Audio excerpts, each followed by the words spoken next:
तुम्हें क्या लगा हम मुट्ठी भर अंग्रेज तुम्हारे इतने बड़े देश में सिर्फ व्यापार करने आए थे? वो हमारी सदी की सबसे बड़ी चाल थी। जब हम भारत आए तो तुम्हारी दौलत देखकर हमारी आंखें फटी रह गई। दुनिया का 25% पैसा तुम्हारे पास था। तुम्हारी हिस्ट्री सोने की चिड़िया वाली थी। लेकिन हमारे पास एक ऐसा खतरनाक आइडिया था जो तुम्हारे किसी भी राजा के पास नहीं था। हमने तुम्हारी ताकत नहीं, तुम्हारी कमजोरी देखी। हमने देखा कि तुम लोग आपस में ही लड़ने के लिए तैयार बैठे हो। तुम्हारी यही फूट हमारी सबसे बड़ी मिस्ट्री को सुलझाने वाली चाबी बन गई है। हमने तुम्हारे लाखों सैनिकों को कैसे अपना गुलाम बनाया, इसका खौफनाक राज पार्ट 2 में है। अगर हिम्मत है तो देखना। तुम्हारे राजाओं के पास लाखों की फौज थी, फिर भी कुछ हजार अंग्रेजों ने तुम पर राज कैसे किया? सिर्फ एक शब्द, गद्दारी। ये कोई मिस्ट्री नहीं है। हमने एक राजा को दूसरे राजा के खिलाफ भड़काया। हमने तुम्हारे ही लोगों को पैसे दिए और उन्हें अपनी आर्मी में शामिल किया। सोचो, हम अंग्रेज तो थे ही नहीं। जो गोलियां तुम पर चल रही थी वो तुम्हारे ही भाई चला रहे थे। जब एक भाई दूसरे से बदला लेने पर तुला हुआ था, हम आराम से शराब पी रहे थे। बिना लड़े हमने तुम्हारी तलवार से ही तुम्हारा सिर काट दिया।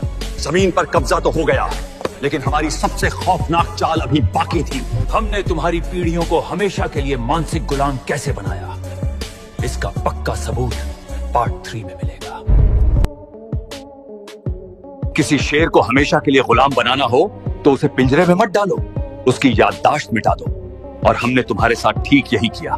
तुम्हारे पास गुरुकुल थे, वेद थे, एडवांस साइंस थी। अगर तुम अपनी असली हिस्ट्री पढ़ते तो तुम हमारे सामने कभी नहीं झुकते। इसलिए हमने मैकाले का एजुकेशन सिस्टम लागू किया। हमने तुम्हारी भाषाओं को गंवार बता दिया और अपनी अंग्रेजी को क्लास। हमने तुम्हें ऐसा पढ़ाया कि तुम शरीर से तो भारतीय दिखो, लेकिन दिमाग से अंग्रेज बन जाओ। हमने तुम्हें नौकर बनाने की मशीन तैयार की। तुम आज भी उसी सिस्टम में फंसे हो, यही तो सबसे बड़ी हकीकत है। दिमाग तो हमने कब्जा लिया, लेकिन तुम्हारी दौलत का हमने क्या किया देखना है तो पार्ट 4 का इंतजार करो। तुम्हें आज भी लगता है कि हमने तुम्हारे विकास के लिए रेलवे बनाई थी? हंसते हुए, ये तुम्हारी हिस्ट्री की सबसे बड़ी बेवकूफी है।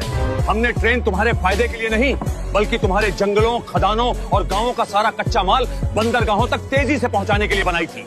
हमने तुम्हारे कपड़ा बनाने वालों के अंगूठे काट दिए ताकि तुम हमारे इंग्लैंड में बने कपड़े खरीदो। हमने 200 सालों में तुम्हारे देश से $45 ट्रिलियन लूट लिए। आज जो लंदन की चमक दमक देखते हो ना, वो तुम्हारी ही लूटी हुई दौलत का सबूत है। हमने तुम्हें पूरी तरह चूस लिया। लेकिन क्या हम सच में 1947 में भारत छोड़कर चले गए? इसका सबसे डरावना राज आखिरी हिस्से पार्ट 5 में है। क्या तुम सच सुनने के लिए तैयार हो?